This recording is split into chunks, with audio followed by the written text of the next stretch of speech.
Good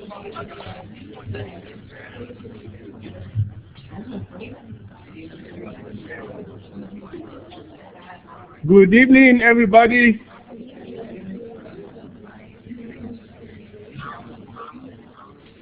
And welcome to another session of organic chemistry.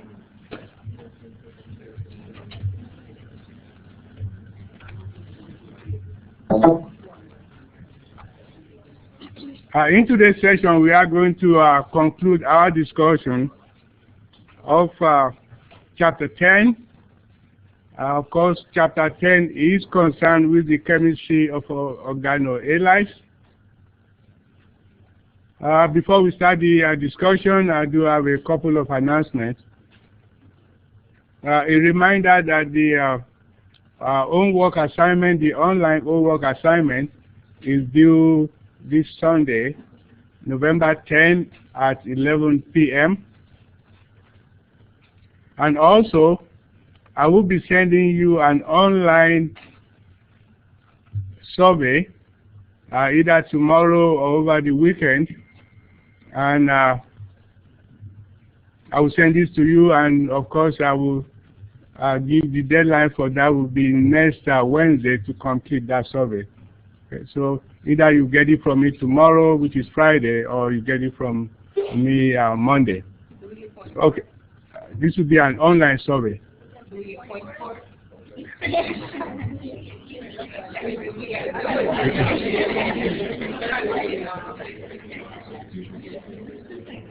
Okay, so let's get the session started. Okay, when we left on Tuesday, we discussed the synthesis of organohalides. Now, what we want to do today is to conclude our discussion of this chapter.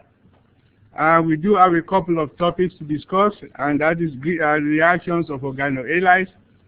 Specifically, we are going to discuss the chemistry of Grignard reagents and the copper-lithium reagent. Of course, the copper-lithium reagent we refer to as Gilman reagent.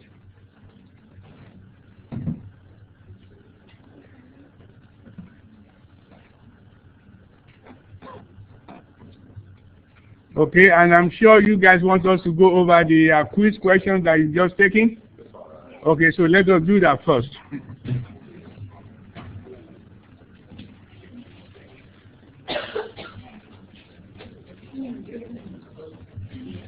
Okay, Ahmed, can you read this for us?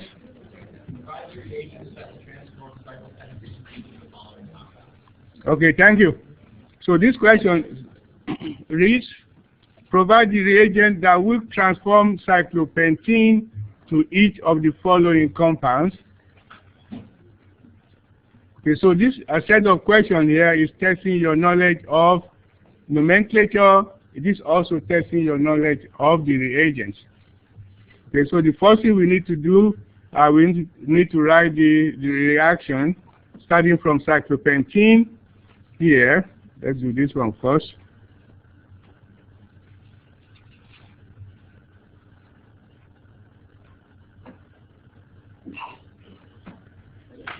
Okay, so this question assumes that you already know the structure of cyclopentene, which is that molecule, and then you are supposed to produce this compound here.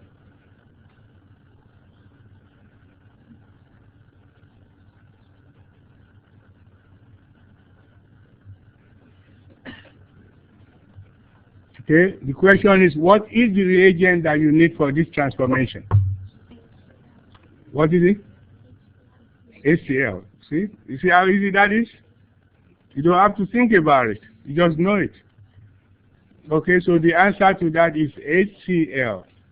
And of course, you know that hydrogen chloride will add hydrogen and chlorine across a carbon-carbon double bond so that the sp2 carbons become sp3 carbons, right?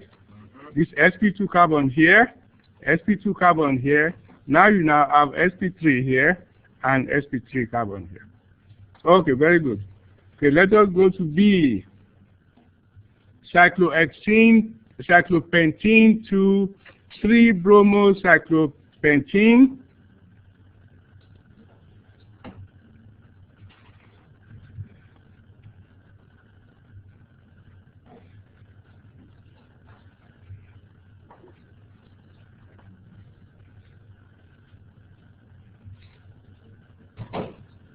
So this question is also assuming that you know the nomenclature, the structure of this molecule, given the nomenclature.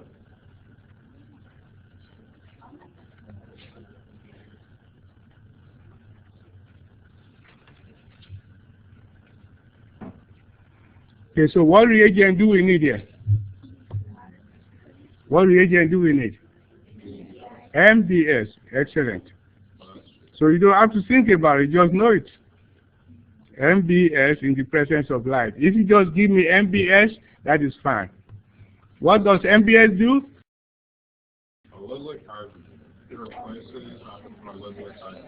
It replaces an allylic hydrogen with a bromine atom. Excellent.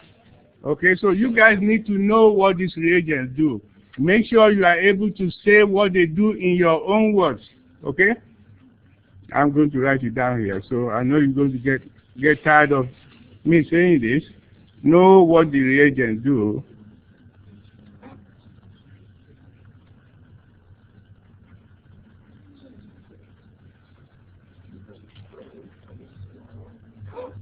That is very important. Okay, let us go to the next one.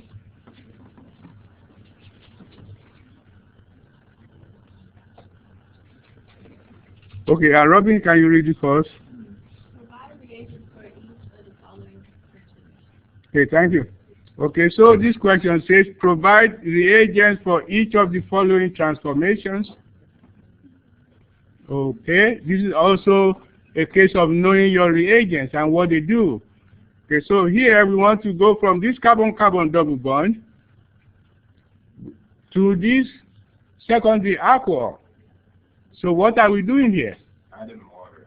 Adding water. So this is hydration. So this is hydration, which is adding water, just to use your language. Adding water. Okay? Across the carbon-carbon double bond. Now, how do you add this water? Is this mechanical or anti-mechanical? Anti-mechanical. Therefore, what reagent do you need for anti-mechanical addition of water? BH, excellent, excellent. You don't think about it, just know it. BH3 followed by hydrogen peroxide in base. Very good, excellent. Question. Yes. When I was doing this problem at home, the book said you could use HG, OHC. No. That is wrong. That is, see me after the class. That is wrong. Okay. Okay, see me after the class. Okay. Maybe your book is wrong. Okay. Now, okay, so that is A. About B. About B, going from what reagent do you need to go from a secondary alcohol to organo bromine compound, alkyl bromide. Phosphorus tribromide. You see, you don't even have to think about it. Phosphorus tribromide. Okay? Phosphorus tribromide will replace an OH with a bromine atom. Okay? Once again, you need to be able to say this in your own words. Okay?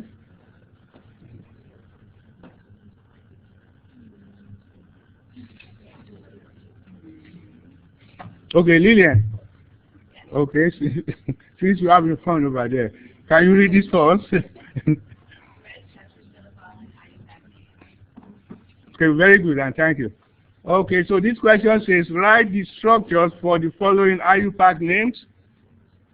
Okay, so this is a question of nomenclature again. Okay, so let us start the first one. A.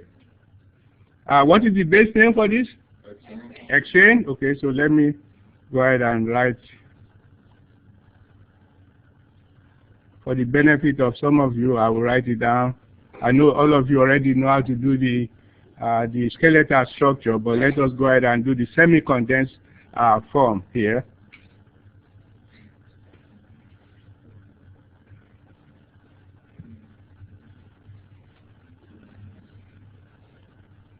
Okay, that is hexane. That will be the base name. And then it's a 2,3-dichloro. So we have chlorine in the 2 position and in the 3 position. So what I do, I remove 1 hydrogen here, 1 hydrogen here.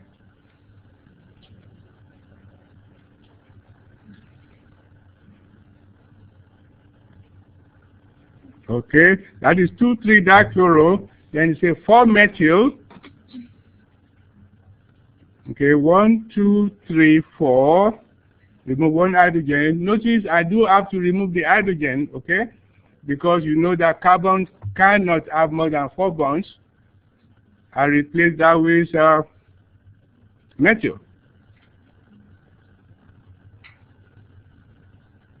Okay, and is that correct? Okay, very good. Okay, now let us do B. 4 bromo, 4 ethyl, 2 methyl hexane. Once again, which is the base name? What is the base name here? Hexane, very good. Do the same thing.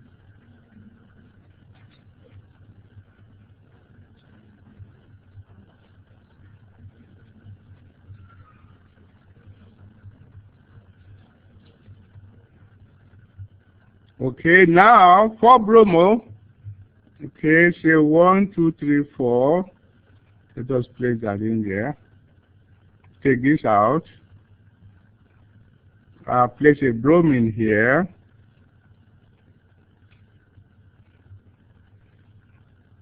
For ethyl, okay, take another out.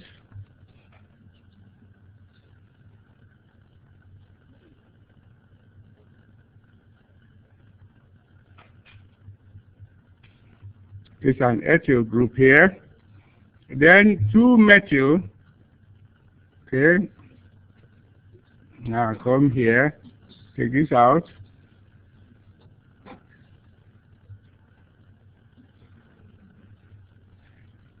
Okay, is that correct? Okay. How come we don't start numbering from here, from this side, from the right here? Why don't we start numbering from the right? Why? Because we want to give the lowest combination of numbers to the substituent. Very good. Okay. Keep in mind you have to assign the lowest combination of numbers to the substituent. Okay. This is position 1, 2, 3, 4, 5, and 6. Okay. About C, let us do C. 3-iodo-2244 tetramethyl pentane. What is the base name? Pentane. Very good.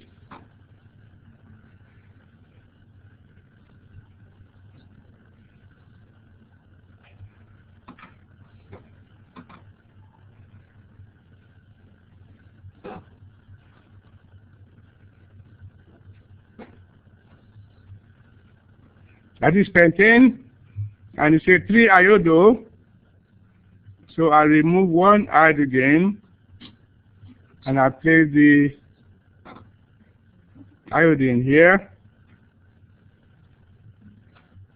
And then it's a 2244. 2, we have 2 substituents on the 2 position.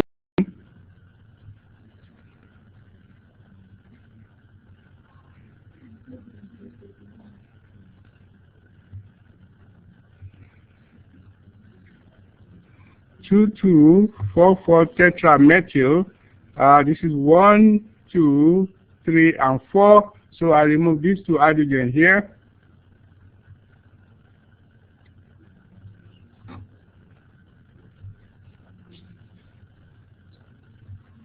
Now, if you guys want to use the skeletal structure, that is fine. Okay. The reason I do this is to give some of you the benefit of knowing exactly how we got to replacing all of those substituents, and then keeping in mind that carbon must be tetravalent. Okay, so that is the structure for that molecule. the last one, D. 6,1-bromo, 2-ethyl cyclopentane.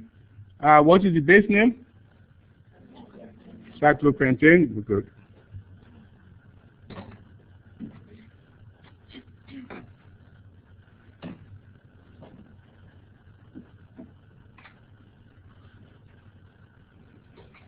It's 1-bromo, so I will have this. So that means the bromine and the ethyl group are on the same side of the ring.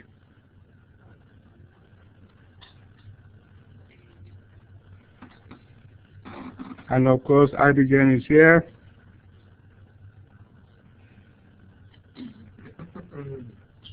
Okay? Is that right? Okay, so let us go to the next one. The what? Since? Oh, no. So most of you do not know this. All of the quizzes I give you come from the previous exam, which was posted at the beginning of this semester. Well, not. I posted this about 3 weeks ago. So all of the quizzes I give you in class actually come from those previous exams. I'm sure many of you don't know that. Okay. Okay. So that's how you saw these 16 points in there. Okay.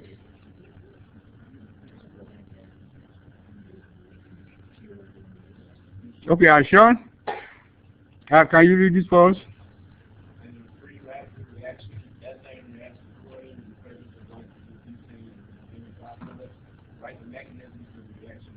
Okay, thank you. Okay, so this question says, in a free radical reaction, ethane reacts with chlorine in the presence of light to give butane as an organic byproduct. Say, write the mechanism for this reaction. Okay, so this is also testing your knowledge of nomenclature as well as reaction mechanism. Of course, you need to know the structure of ethane to start with, and also butane. Okay, so what do we have? So this is saying you have ethane. Everybody must know that. Reacts with chlorine in the presence of light, and this is a free radical reaction. Of course, you know that this here will replace one of these hydrogen here, right?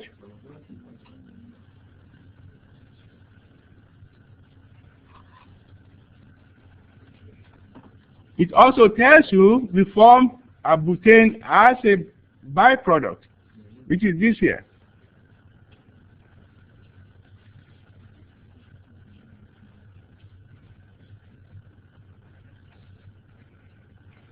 Okay, of course we also know that we form HCl somewhere here, but you don't really need to write that. Our interest is in the organic product. Okay, the question is to write the mechanism for this process. And in so doing, you have to explain how we got this here, this chloroethane, and how we got the butane. That is what your mechanism must explain. Okay, so we start with, what do we start with? What do we start with? Initiation step. In all free radical reactions, you always start with an initiation step, all free radical reactions. Okay? So, initiation.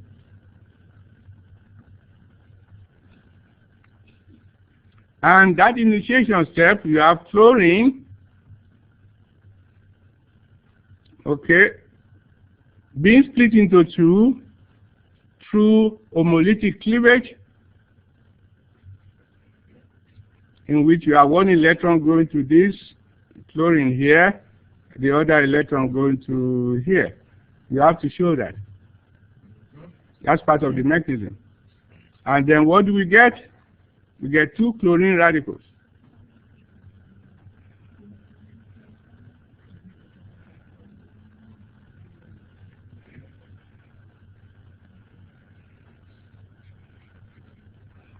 And then we go to the propagation step.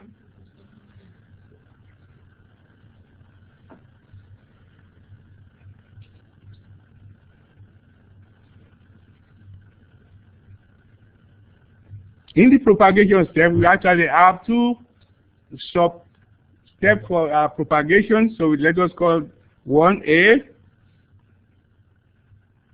With A, you have the free radical, the chlorine free radical here, who now react with the ethane. In this case, ethane is the starting organic material.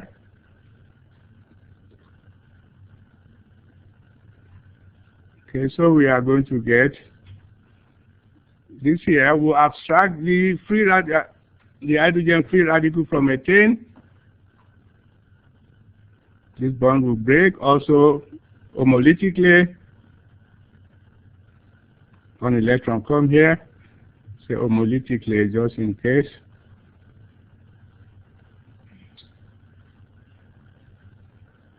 Okay. So now what do we get?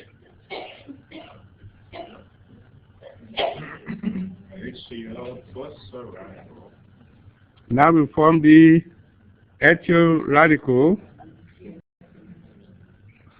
plus HCl. That is how we form the HCl here. Then the next step of the propagation step. What is the next step of the propagation step? The radical plus another. The organic free radical, exactly. Very good. The organic free radical now comes here.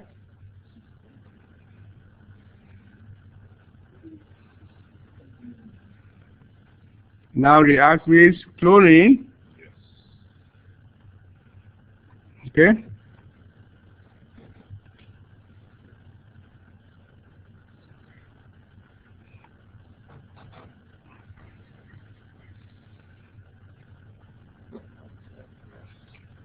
Okay, to now form, at this point, this is where we form the product, the organohalo product.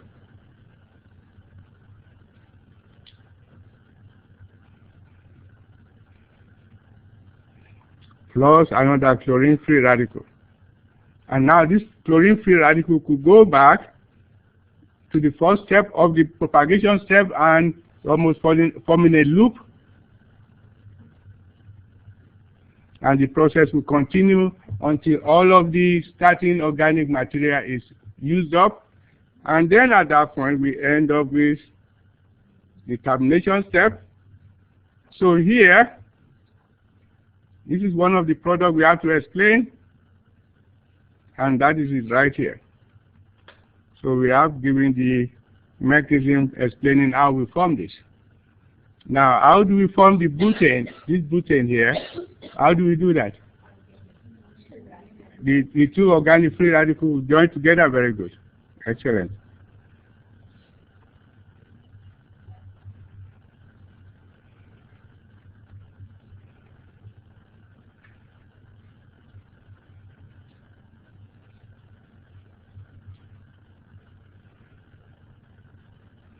And that is how we form the butane.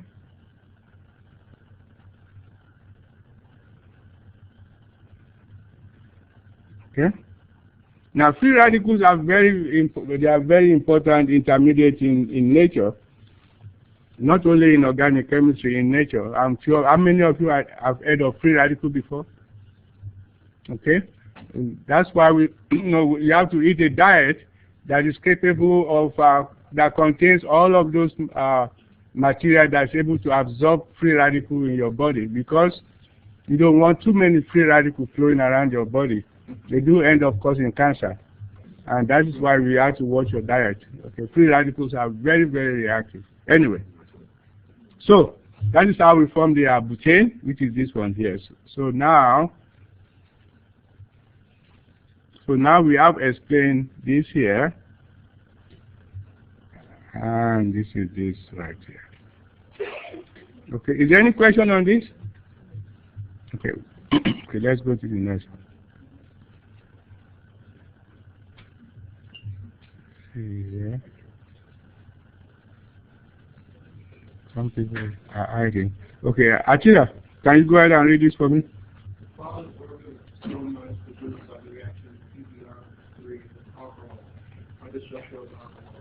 Okay, thank you.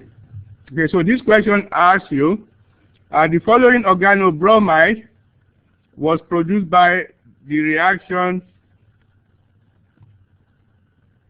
phosphorus tribromide with an alcohol. In other words, phosphorus tribromide is reacting with this some alcohol to produce this product here.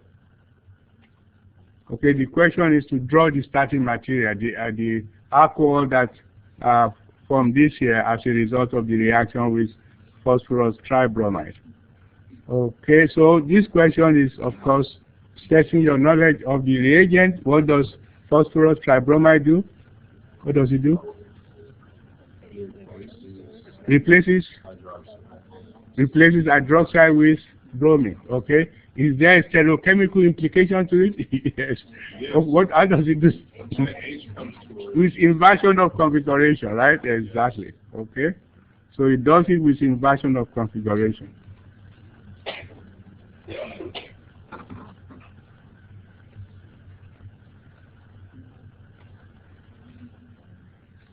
In other words, this bromide here, whatever the absolute configuration here is, the alcohol that you start with will have the opposite absolute configuration. So therefore, let us write it.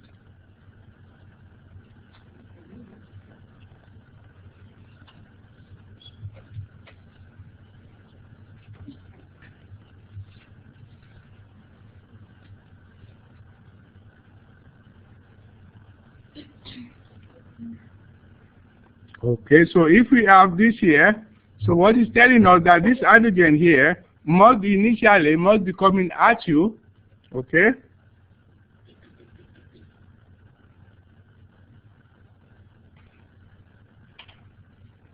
And the alcohol, the hydroxy group, must be going away from you. Okay, that is how, when you react this with phosphorus tribromide,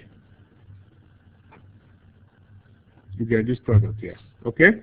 Notice that the configuration has been, the absolute configuration has been inverted.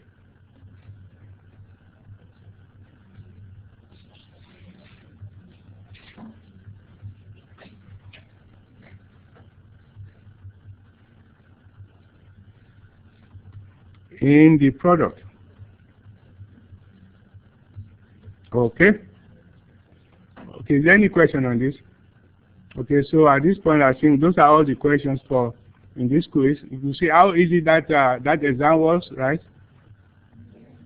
You see, you could have done very well in that exam. This one? Well, that was his third exam.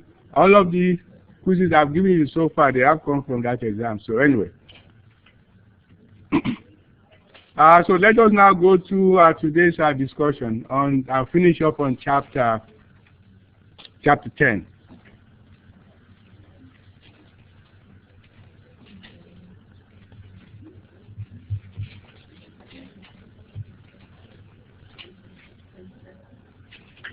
Okay, what I want to do now, we want to start the discussion on the reactions of organohalides. And hopefully when we finish this, then we could do some problems. Reactions of organohalides. Now, I am going to show you two basic reactions in which organohalides react to with some with metals, in this case magnesium, to form what we call a Grignard reagent. You have an organohalide reacting with magnesium, very often in the presence of a solvent. The ether is the solvent. And see what has happened here. The magnesium essentially, what it has done to insert itself between the halogen and the carbon atom. Don't worry, I will give you specific examples. Okay? Oh yes, a specific example is this one here. in which we have iodomethane, the carbon iodine bond. This could be chlorine, it could be bromine, reacting with magnesium in ether as solvent, and you form what we call the Grignard reagent. The specific Grignard reagent here is called methyl magnesium iodide. Now, what is important about this product here is that if you take a look at this carbon here, it has a partial negative charge to it. You can almost think of it as it is fully negatively charged because of the difference in electronegativity between magnesium and carbon. Okay? Carbon is a lot more electronegative than magnesium. So it is pulling most of those electron clouds to itself. And of course, the magnesium is relatively positively charged. Okay, before I show you what do we do with this, I'm going to also show you another reaction in which we react organohalide with a metal, and then we get a product that is going to be very useful moving forward. So we are going to come back to this Grignard reagent. Okay, it's a very important reagent indeed.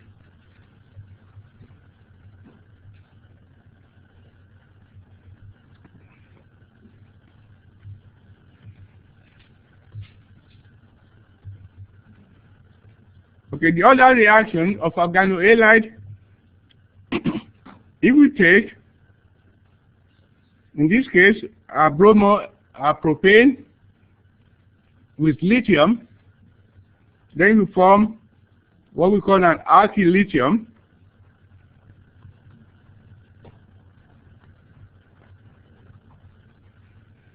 And the specific name for this is propolithium.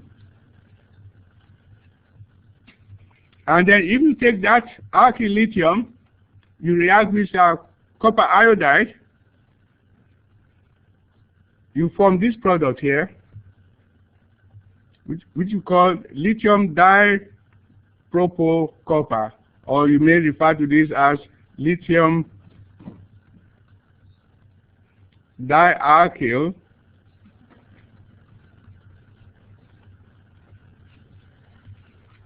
copper. And this we call the Gilman reagent.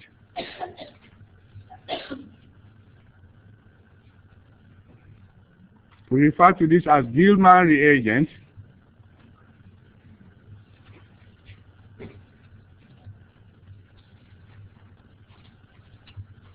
Okay? Okay, so now let me go to a blank page just to recap everything I've just told you. Okay? Let us start with formation of Grignard reagent.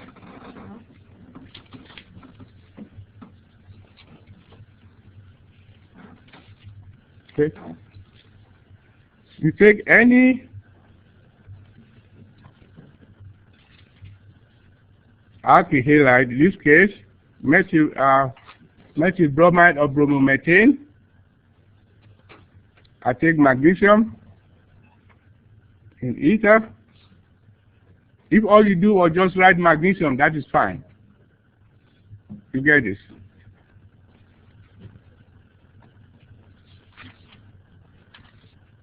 Okay, that's your Grignard reagent. In this case, methyl magnesium bromide. You could take this.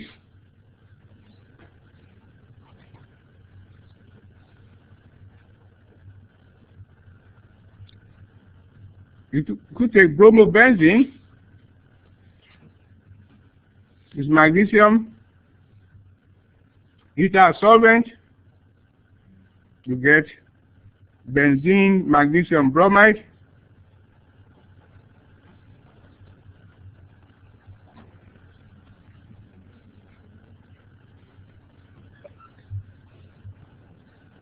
You take this.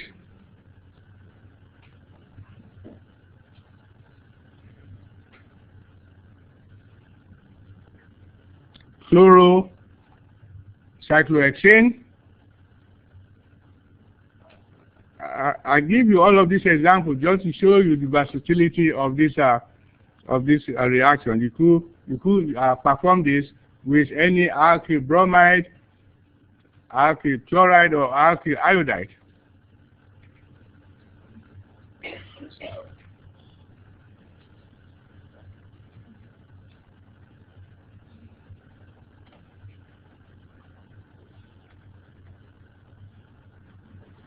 Now, in all of this, oh, I'm sorry, chloride.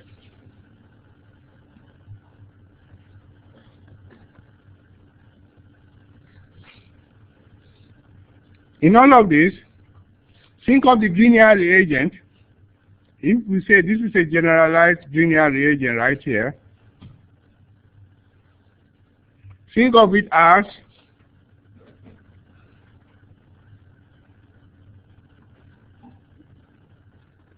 the bond between this carbon here and this magnesium. Those two electrons completely reside on the carbon atom. Think of it that way. Completely polarized a bond, and then of course the magnesium will be positively charged. Okay, having given you that, let us see what can we do with the Grignard reagent. What can we do with the Grignard reagent? Okay. Okay. So let us start. Reaction of Grignard reagent.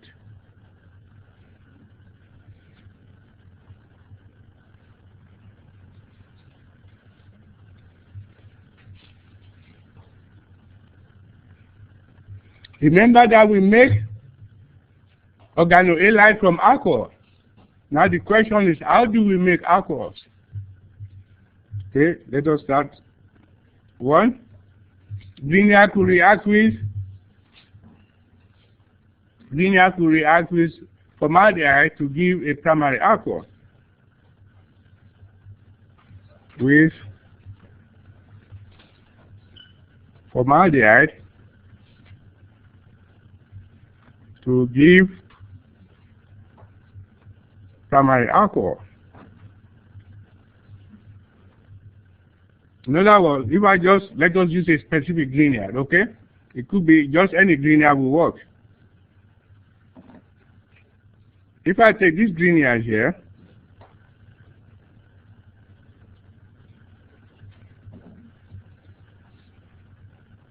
and I take this molecule here, which is formaldehyde, this here, say step 1, and then I follow that up with dilute acid. We will give you the mechanism of this later, so don't worry about the mechanism right now. We get this.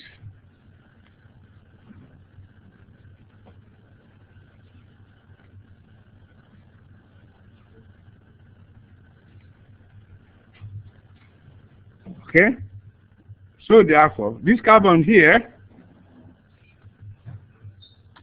is now this carbon. So what does it do?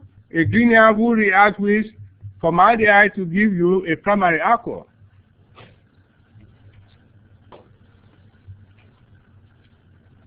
Two,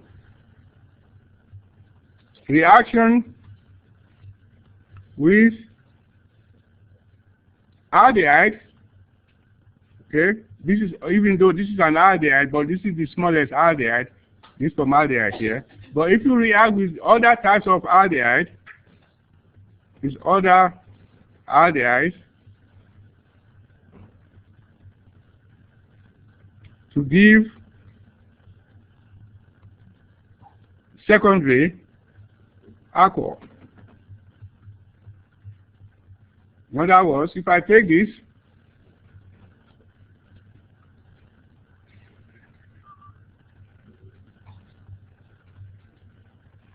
cyclohexyl magnesium bromide, and I take this aldehyde here,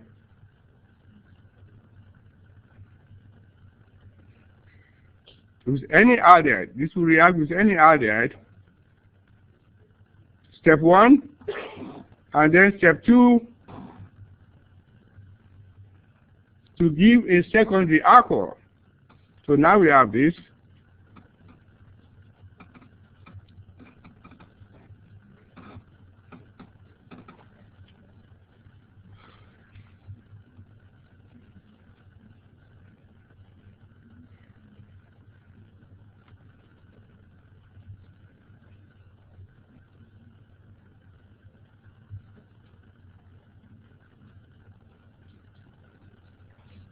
Let me use this here so we see the different color. This is the, use a green color here.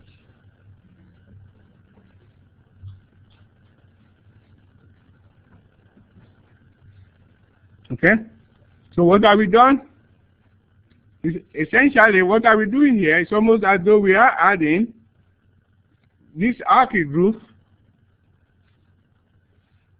and hydrogen across the carbon-oxygen double bond. That is the net process. You add this to this carbon, and to the oxygen you add hydrogen. That is the net process of this reaction here.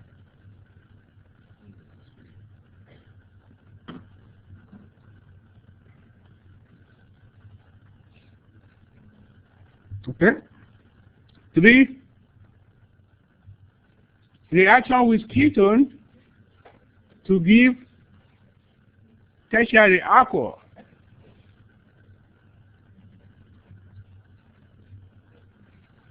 So let me go to a different page.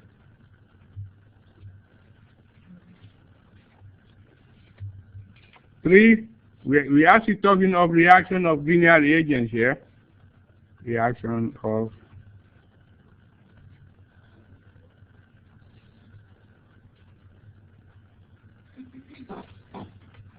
okay, so 3, reaction with ketones to give tertiary alcohol.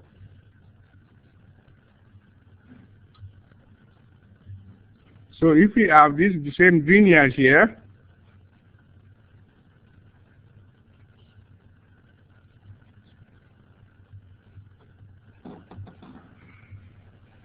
and we take this ketone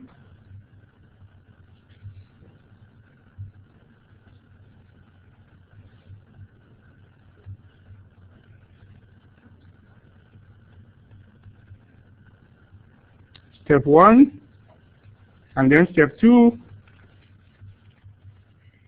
In this case, we are going to use, if you notice here, in all of these reactions here, the alkyl group, we are using this. If we say this is negatively charged, using the alkyl group as a nucleophile, attacking the carbonyl here, so we get this product.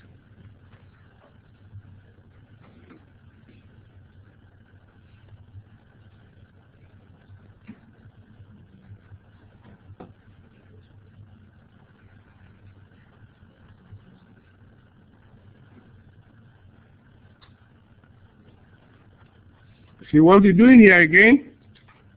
What does it look like?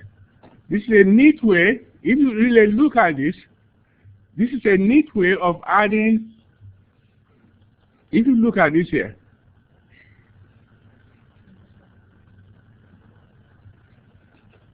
It's almost as though we are adding this group here,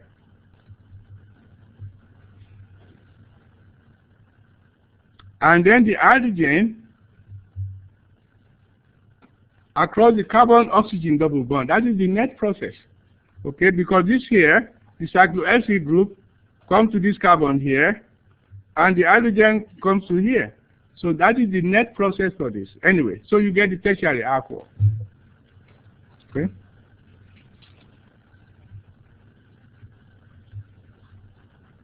Four.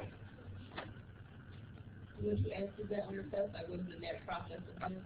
The what? Would you answer that on the test? Like, Oh, no, I was just trying to explain to you, okay? No, we're down the road, we will give you the mechanism for that, okay?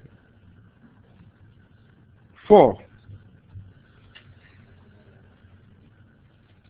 Reaction with epoxide to give you primary alcohol.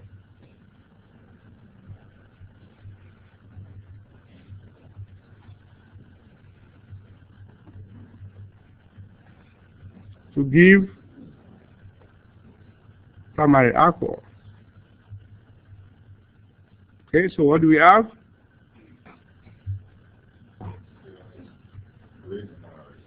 Grignard. So you can see how important the Grignard reagent is.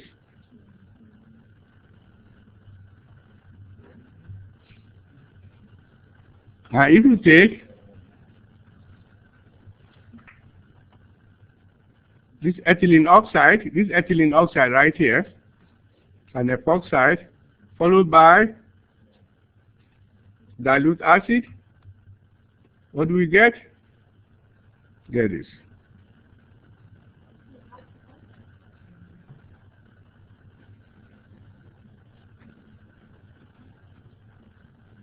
Let me change the color of this epoxide here so we know.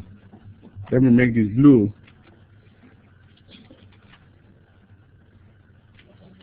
Okay. So what do we get? We get this.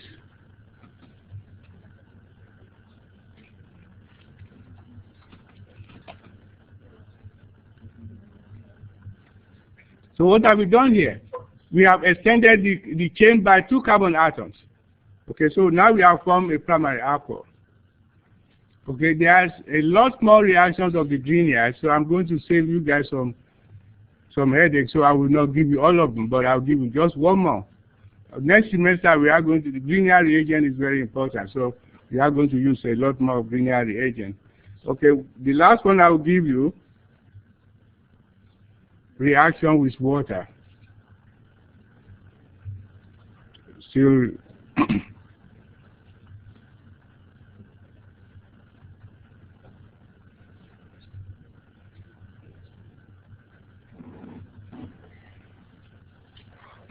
okay, is that 4 or 5?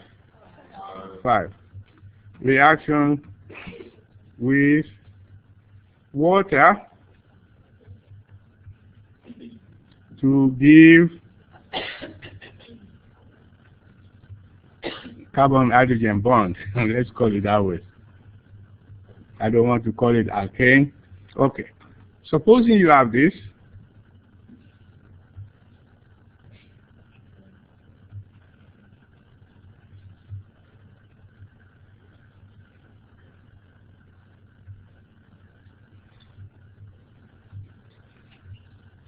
Okay, and you have water.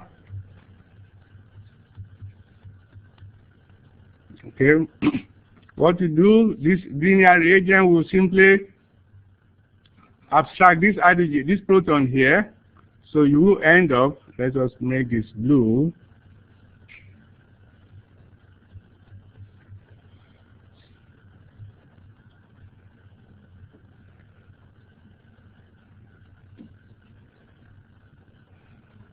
So you will end up with hydrogen here. Now, supposing you want to add the deuterium, which is the isotope of the proton, you could use D2O. Okay, that's deuterium.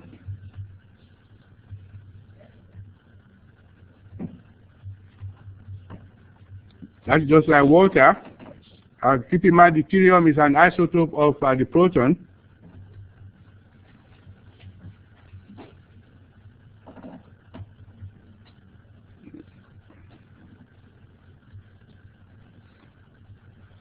Isotope of, okay.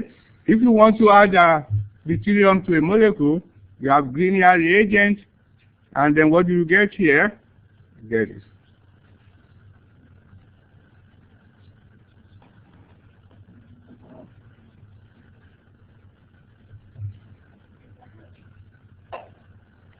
Okay.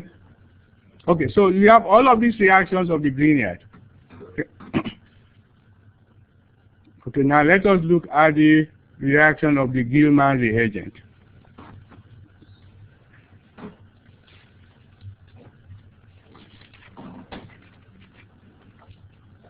By the way, if you have a problem and you have to use a Grignard, you could simply just write the Grignard reagent. You don't need to make the Grignard unless I tell you to make the Grignard. Okay? Okay, there's a reactions of the Gilman reagent. Okay, before I give you the reaction, let me show you how we make the Grignard. How we make the Gilman. Of course, say we start with a bromomethane or any alkyl. First thing you do, you react that with lithium, and that will give you methyl lithium plus lithium bromide. You don't need to worry about the lithium bromide. Just as in the case of the Grignard reagent, this is a very polar bond, so most of the electron is residing on this carbon here. So we have methyl lithium. Now you could then take the alkyl lithium, or in this case the methyl lithium,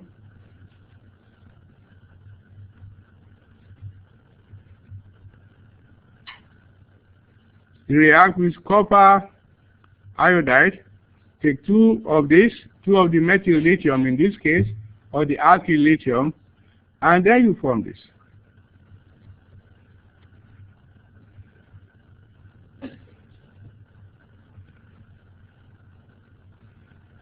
Okay, so we call it the dialkyl, lithium dialkyl copper.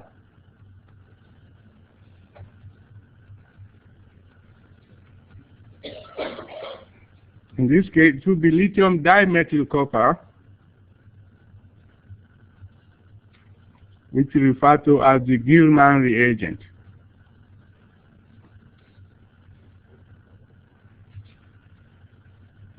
Okay.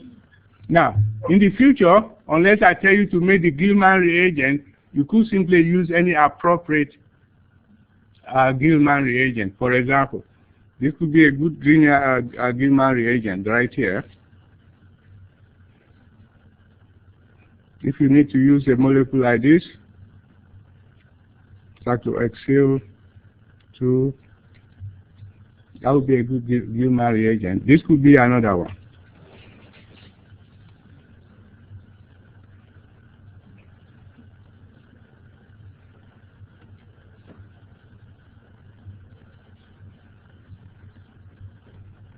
Or this could be another one.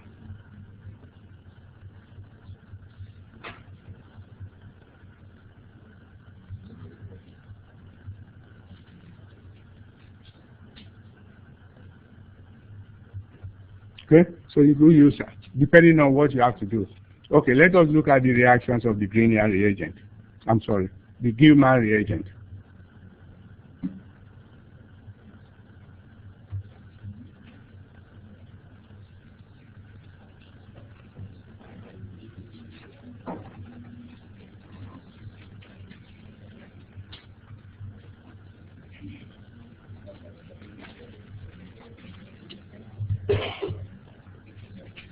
Okay.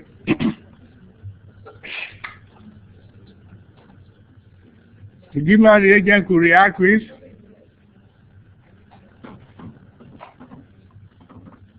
I could take a Gilman, for example. I could take this.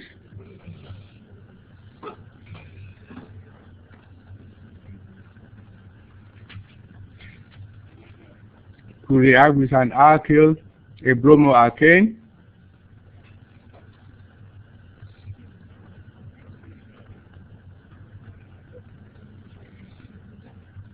What do you get? You get this. Let me use a different color here.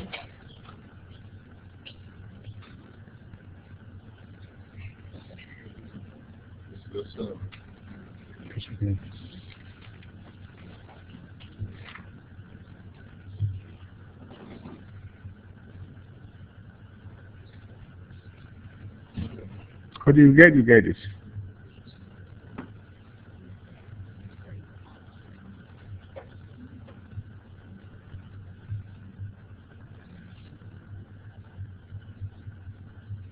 So what have we done here? The Gilman reagent is able to form a new carbon-carbon bond. Form a new carbon-carbon bond. Okay, another example. Supposing I have this.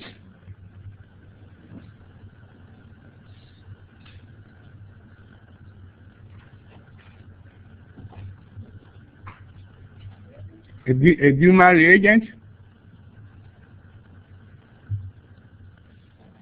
It is one of the few reagents that allows us to replace an halogen that is attached to an sp2 carbon. Remember, all of the replacement or substitution reaction we have been giving you, they have been on sp3 carbon. But the Gilman reagent could replace an halogen that is attached to an sp2 carbon. So here, what do we get? Let me change the color of this. Make this blue.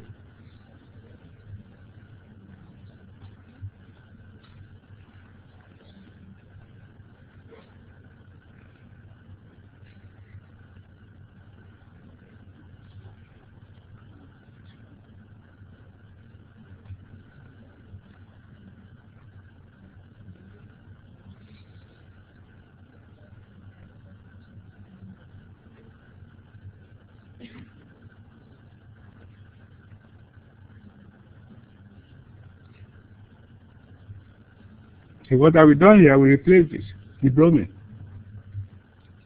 You could take, supposing we have this.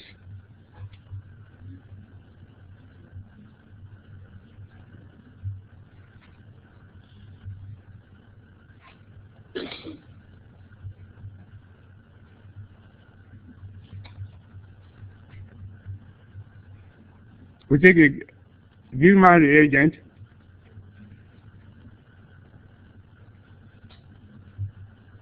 So say we take this Gilman reagent here.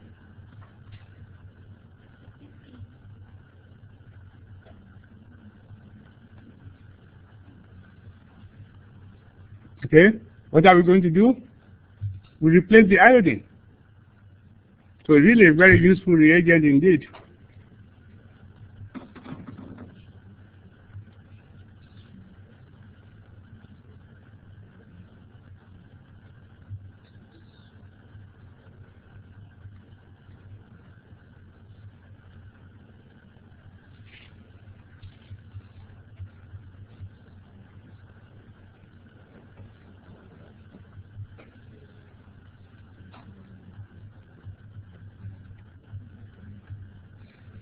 Okay, now let us now tie all this together. Let's do a couple of problems. Yes. Oh, don't worry about that right now. Just know what it does. It goes somewhere. Okay. Okay. So anyway, so what the Grignard reagent will do, replace a bromine with one of the alkyl group. With one of the alkyl groups. Think of it that way. Okay, so let us do our problem here.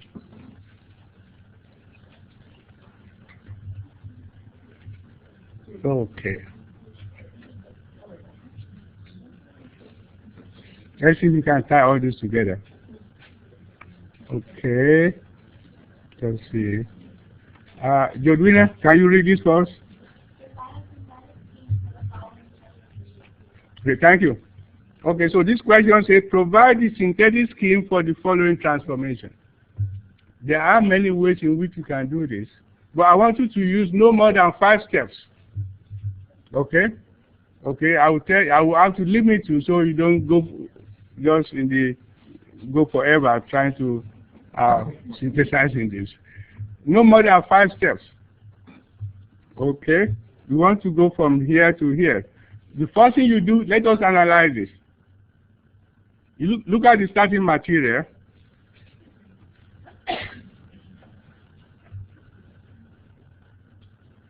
We have 4 carbons in the starting material, and in the product, how many carbons do you have? 1, 2, 3, 4, 5. Okay? So apparently we are forming a new carbon-carbon bond, right? Okay, so how do you think we should do this? We need to form a new carbon-carbon bond. How will you do it? Okay? Use Gilman. Use Gilman. Okay, at least I am giving you. Use any appropriate Gilman and other reactions. What is it? 8B, CH3. Yeah, you are going to use that, yes. Okay, but before you do that, what do you do to this here? Huh? Hydrohalogenation, exactly. Okay. Okay, but now you want to do hydrohalogenation. You want to add hydrogen and bromine across the carbon-carbon double bond, right? In other words, you want to add for. Okay, where is bromine going to go? On carbon 1 or carbon 2? Well, if you want to do Gilman, right? No, but halogen gas will not just do it. No, that's with OH. Okay, let me save you some time here. Okay, yes, but you're on the right track. We need to place bromine here, okay, and hydrogen here. But we don't know a reagent that will do that, because that would be anti-Markovnikov addition, right? So therefore, what do we need to do first? We need to do hydration first. Okay? Okay? This is where you now put on your thinking cap.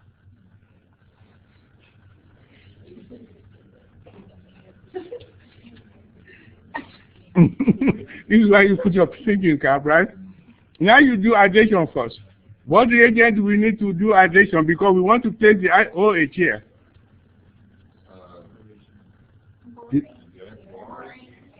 It's anti-Markovnikov, exactly. Okay, very good. Very good. So once you know your reagent, then you now start thinking. This is where you think. Okay, knowing your reagent, you don't think. You just know it. Okay?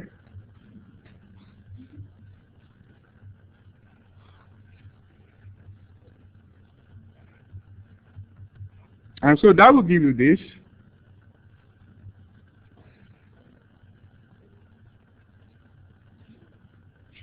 So, wait a minute. 1, 2, yeah, right. 1, 2, 3, 4. Okay. Let me write it better than that.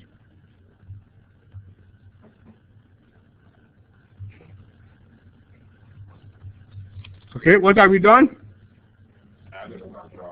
Okay. This is our carbon 1, 2, 3, 4. So we added we did hydration using hydroboration, right? Oxidation. Now what do you do after that? Now what do you do now? PBr3, exactly. Now you do PBr3.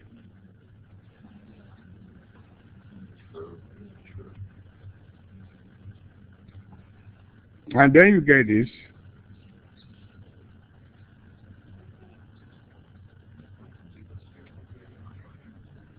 You replace the OH with bromine. Now what do you do now? Now use your Gilman, right? Exactly. Okay, these are the kind of questions you should expect in your exam. Okay? Okay, the first step, you know your reagents. Once you know your reagent, then the synthetic problem like this is where you do the thinking. Okay? Yes. What? Say that again, I can't hear you.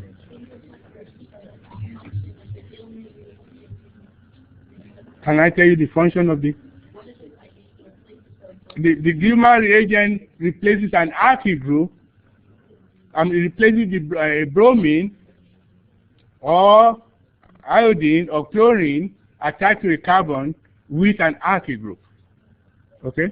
That is what the Gilman does. Okay, the question is, what does the Gilman do? The Gilman will replace a bromine or a chlorine or an iodine attached to a carbon, either sp2 carbon or sp3 carbon.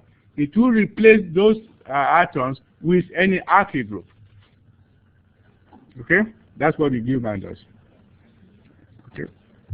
Of course, you know how to make this alcohol here. Supposing I try to make this alcohol also. Right?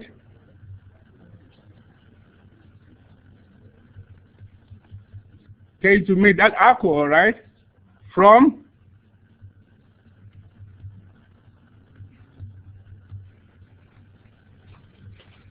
how will you do that? Give me a synthetic scheme for that. Okay, so there's still, okay, we added 2 more carbons, so that's, so we have to, Okay, what do you do? Okay, this is where you think now. Why don't you do a free radical bromination first? Okay, okay, let us do that.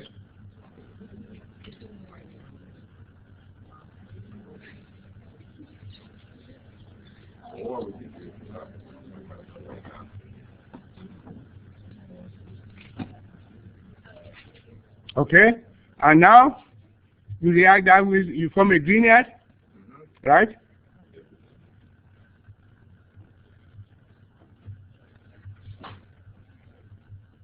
Okay, and that gives you this here.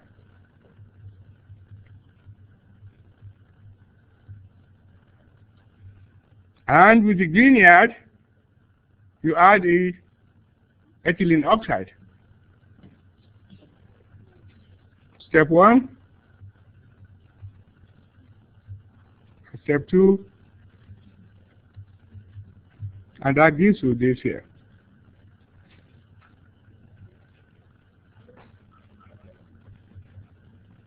Okay?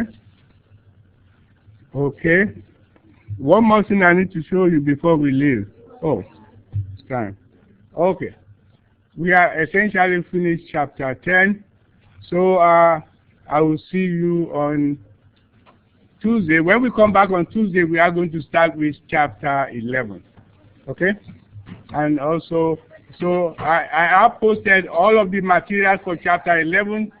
So I will advise that you should start watching those materials.